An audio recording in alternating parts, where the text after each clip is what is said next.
নমস্কার, আমি হচ্ছি অ্যাডভোকেট দীপ্ত ভট্টাচার্য। যদি কোনো লোক গিয়ে আপনার বিরুদ্ধে গিয়ে যদি পুলিশ স্টেশনে গিয়ে কোনো ফলস কেস দেয়, তাহলে সেই এফআইআরটা কোয়াশ করার আগে আপনাকে অ্যান্টিসিপেটরি বেল গ্রান্ট পেতে হবে, ঠিক আছে?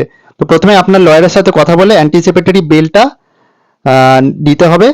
সেই বেলটা পাওয়ার জন্য আপনাকে প্রথমে আপনার লয়ারের সাথে কন্ট্যাক্ট করতে হবে, তারপরে লয়ারের থ্রু সেই বেলটা কোর্টের থ্রু পেতে হবে, ঠিক আছে? আপনার ডিস্ট্রিক্ট কোর্টের থ্রু, জুডিশিয়াল ম্যাজিস্ট্রেটের থ্রু পেতে হবে। তো তার আগে অবধি আপনি এফআইআরটা কোয়াশ করতে পারবেন না, এটা clearly supreme court of India বলে দিয়েছে। তো আপনি যদি ভাবেন যে আপনার বিরুদ্ধে কোনো কেস দেওয়া হয়েছে, আপনার লোকাল পুলিশ স্টেশনে গিয়ে কেউ আপনার বিরুদ্ধে এফআইআর লজ করেছে, তো আপনি প্রথমে এফআইআরটা কোয়াশ করতে পারবেন না। তো এটা ক্লিয়ারলি আপনার জানা থাকা দরকার। যদি আপনার বিরুদ্ধে কোনো ফলস কেস দেওয়া হয়, তাহলে বেসিক্যালি আপনাকে এটা করতে হবে, প্রথমে আপনার লয়ারের সাথে কথা বলে সেই ফলস কেসের মানে ফলস কেস দেওয়া হয়েছে, তাই জন্য আপনাকে প্রথমে অ্যান্টিসিপেটরি বেল নিতে হবে যদি বেলেবল অফেন্স হয়।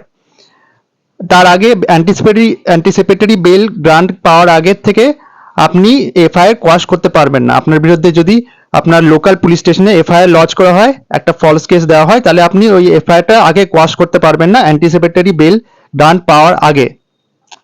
আপনি যখন অ্যান্টিসিপেটরি বেলটা গ্রান্ট পেয়ে যাবেন, তখনই আপনি আপনার লয়ার থ্রু এফআইআরটা কোয়াশ করতে পারবেন।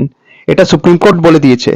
তো এটা অবভিয়াসলি আপনার জানা জানা থাকা দরকার, কারণ কি যদি আপনার বিরুদ্ধে কোনো এরকম কোনো ফলস কেস দেওয়া হয় বা কোনো কেস এরকম দেওয়া হয় আপনার লোকাল পুলিশ স্টেশনে গিয়ে কোনো আপনার এনিমি বা এরকম কোনো লোক, তাহলে আপনাকে প্রথমে এই করণীয় দেখতে হবে, ঠিক আছে? আমার এরকম যদি শর্টস পছন্দ হয় তাহলে লাইক, শেয়ার আর সাবস্ক্রাইব করবেন।